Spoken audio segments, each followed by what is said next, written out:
Our scene opens in the heart of Texas, the small town of Prairie View. A young man named Ian had just tossed his graduation cap into the air. He was now a proud alumni of Prairie View A&M University. And if you know, PV, you know. But the question of what comes next hung in the air like the Texas heat. Finally, graduation. I sure am gonna miss this place. Well, congratulations, Big N. You know what you're doing next? Kelvin asked as he shook his best friend's hand. Thanks, bro. But to tell the truth, I'm not sure what I got next. Ian replied as he began to look to the heavens as if the answers would come down like a thief in the night. Not really sure, bro. I'm not really sure.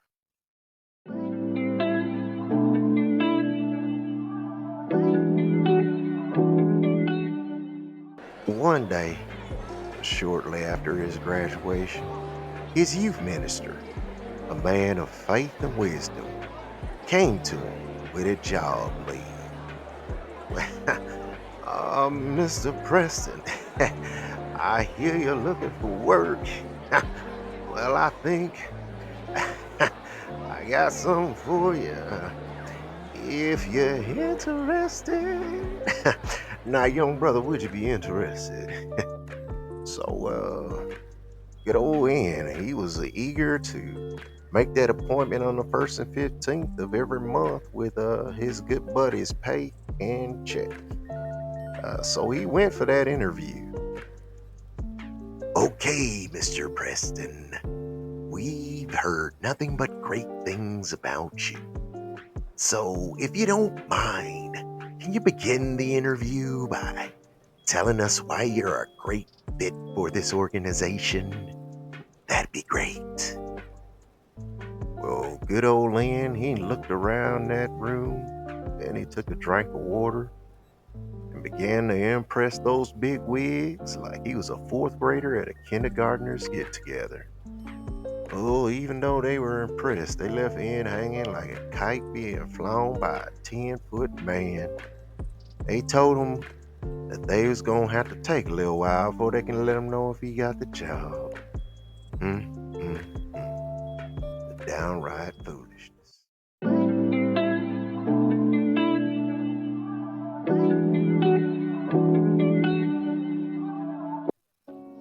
Well, a few weeks has passed, and while Ian was waiting to hear back from that fancy company, his career advisor, Mr. Adams, a young man with a keen eye for opportunities, told him about a teaching position. Um, so Ian, how are things on the job front? Well, I had this promising interview that I thought I did amazing at, but, well, they haven't contacted me. I see. Well, there's a job opening in Fort Bend ISD, and I think you'd be amazing at it. Ian had always had a knack for explaining things, for making the complex seem simple. Why, one time he taught Eskimos how to build pyramids out of snow. So he applied, and guess what? He got the job.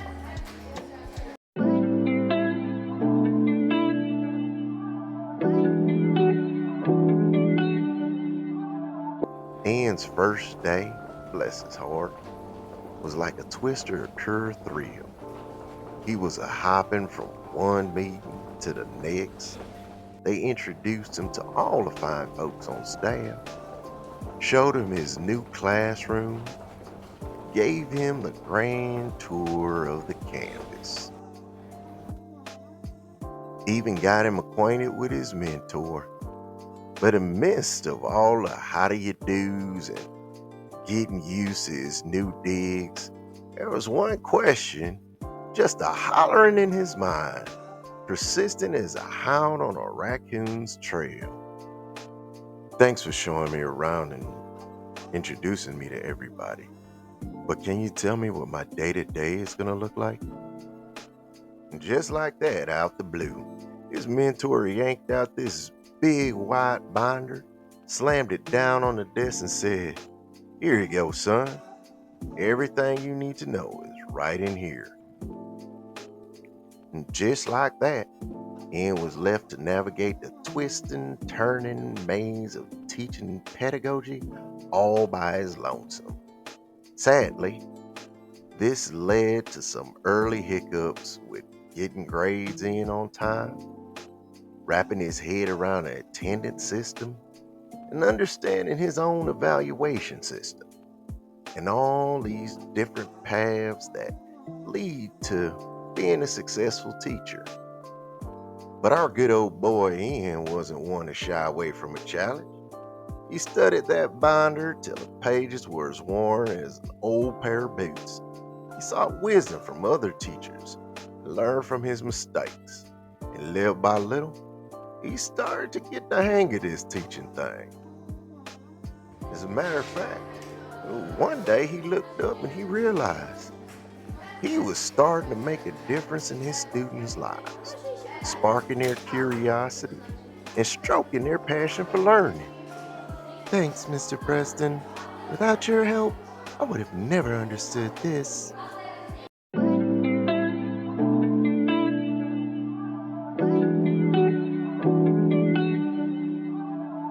Just when the sun was starting to shine a bit brighter, that company he interviewed with earlier gave him a holler. They offered him the job. They said that his meeting with Mr. Pay and Mr. Check would be twice as fat as what he's pulling as a teacher. Well, good old Ian was in a real pickle. I mean, to tell you the truth, the offer was as tempting as a cold lemonade on a hot summer day. But he thought about his students, their bright-eyed faces, their hankering for learning, and he had to make a decision. Do I go for the cheddar, or do I stay on the path that I'm currently on? A few days later, Ian found himself in the office of his pastor.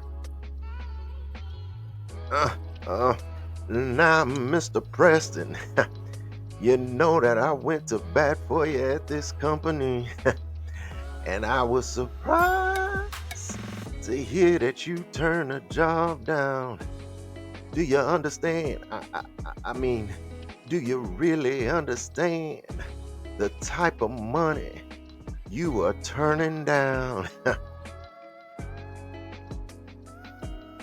To tell you the truth, Pastor, I had to ask myself, what does it profit a man to gain the world but lose his soul? And after seeing the impact that I've been able to make in this short time, man, I believe that this is the right thing to do, and I'm in the right place. I really feel that these students need me and other people like me who actually care.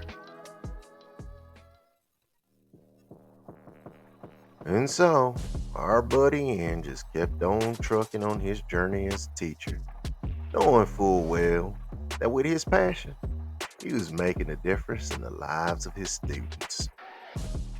He knew the road would be as bumpy as a wagon ride on an old country road, but he also knew that the rewards of teaching were worth more than a pot of gold at the end of a rainbow. And just as every teacher knows, his story serves as a reminder that sometimes, just sometimes, the right path ain't always paved with greenbacks and glory, but it can be one of fulfillment and making a difference in the lives of others. So next time you see your child's teacher, think about my journey, my passion, and my sacrifice.